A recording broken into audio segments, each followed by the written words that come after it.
क्या चीन शांत होगा? क्योंकि जिनपिंग की जनता अशांत है और जिनपिंग अपनी जनता के ध्यान भटकाने के लिए इस तरह की शायद हरकतें करते हैं। क्योंकि एम्स में जो हैकिंग हुई है उसके तार भी सीधे जाकर जुड़े हैं चीन से, यानी कि घुसपैठ हो या हैकिंग, दोनों के लिए चीन हाथ पांव मार रहा है। क्या साल 2023 में चीन की तरफ से कोई बड़ा खतरा पैदा हो सकता है?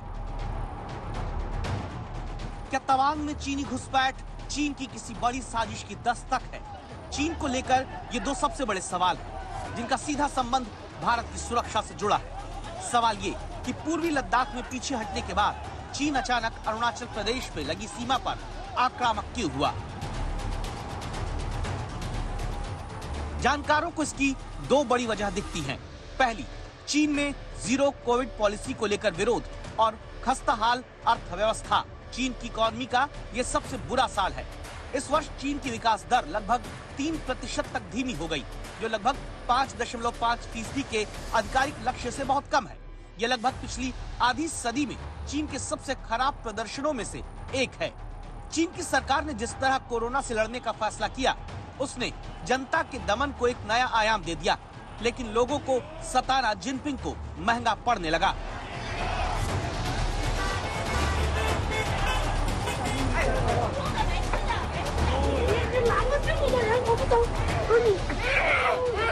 ये वीडियो चीन का है, जिसमें आप देख सकते हैं कि एक छोटे बच्चे को जबरन कोरोना का टेस्ट करवाया जा रहा है।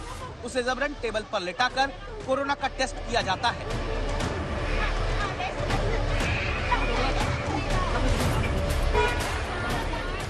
इस शोषण से चीन के लोग अपनी सरकार से खफा हैं और 1989 के बाद पहली बार इतना जबरदस्त विरोध चीन में देखने को मिलता है।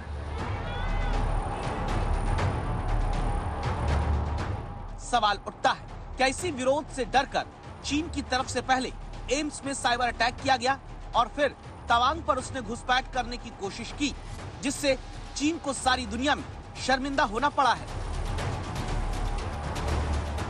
खुलासा हुआ है कि एम्स के सर्वर पर चीन से हमला हुआ। हैकर्स ने 100 में से 5 सर्वर को हैक किया।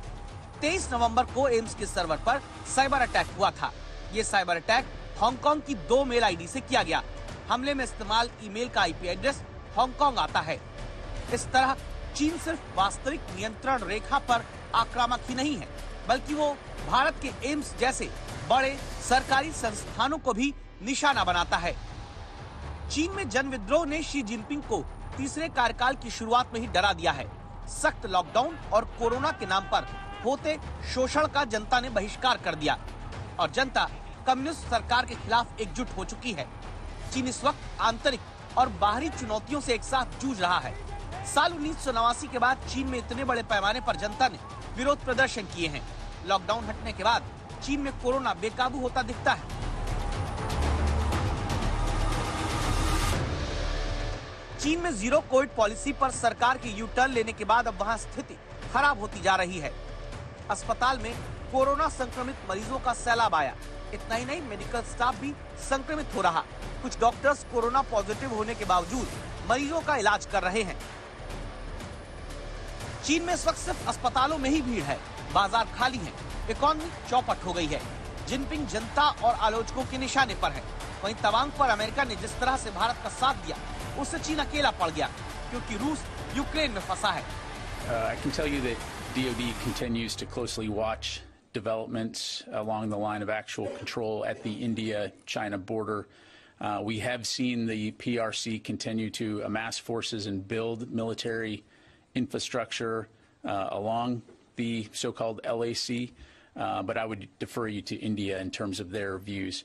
It does reflect, though, and it's important to point out, the growing trend by the PRC to assert itself and to be provocative in areas directed towards U.S. allies and our partners in the Indo-Pacific.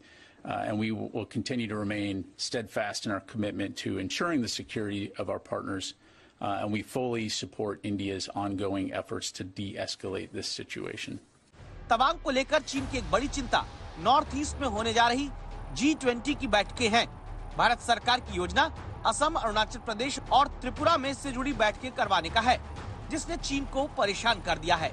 इसके अलावा चीन हिंदुस्तान की बढ़ती ताकत से भी परेशान है। तो क्या चीन की कोशिश भारत में हो रहे G20 सम्मेलन के रंग में भंग करने की भी है? इस पर जानकार कहते हैं, उनकी शायद ये मंशा तो हो सकती है, लेकिन जहां तक प्रेसिडेंट शी जिनपिंग ने भी बड़ा क्लियरली ये बात कही कि वो भारत को सपोर्ट करेंगे G20 में। उससे पहले जब ब्रिक्स हुआ तब भी उन्होंने ये कहा था कि पूरी तरह सपोर्ट करेंगे।